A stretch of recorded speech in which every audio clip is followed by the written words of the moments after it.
Good evening. This is Chewie, as you all know, if you've seen Star Wars. He and I are going to be discussing some more of Eric Fromm, Man for Himself, an inquiry into psychology of ethics. And after reading this for a while, I have gone through many different personalities that Eric Fromm dictates as the human parts of the human toolbox. And before he starts to go into the different aspects and orientations, he calls them orientations of personality. He has a previous section on that, and I'd like to just say a few quotes from it. So here we go. In the process of living, man relates himself to the world, 1. by acquiring and assimilating things, and 2. by relating himself to people and himself.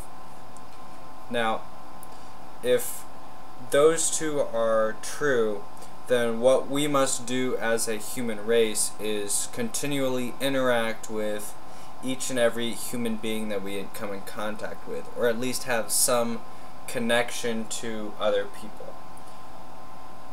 Now, you're probably thinking, that's great, I already do that.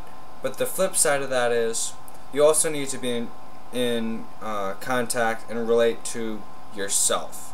You need to know who you are, what you are, and why you are here. And you need to find your purpose in life. Also, man cannot live alone and unrelated to others.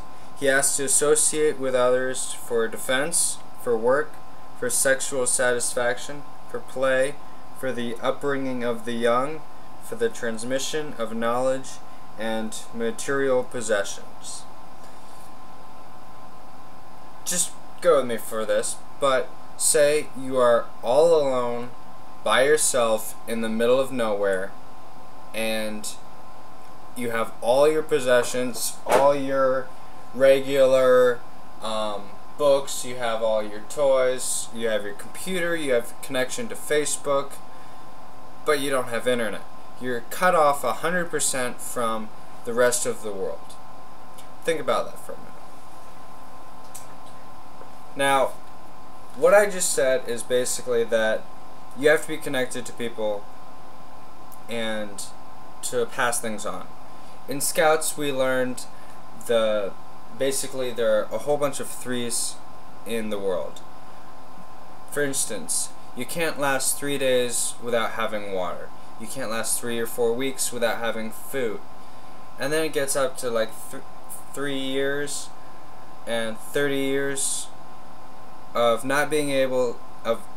being deprived of social interaction with other people, to the point where you go insane, lose your mind, die, commit suicide, whatever. So basically, we have to be connected to people throughout our entire life. That's the pretext to the personal orientations. And now I'm going to go into the receptive orientation.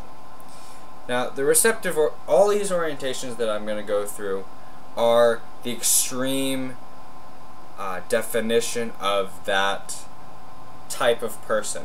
So that person is always going to do that only one thing. It's like the ideal example.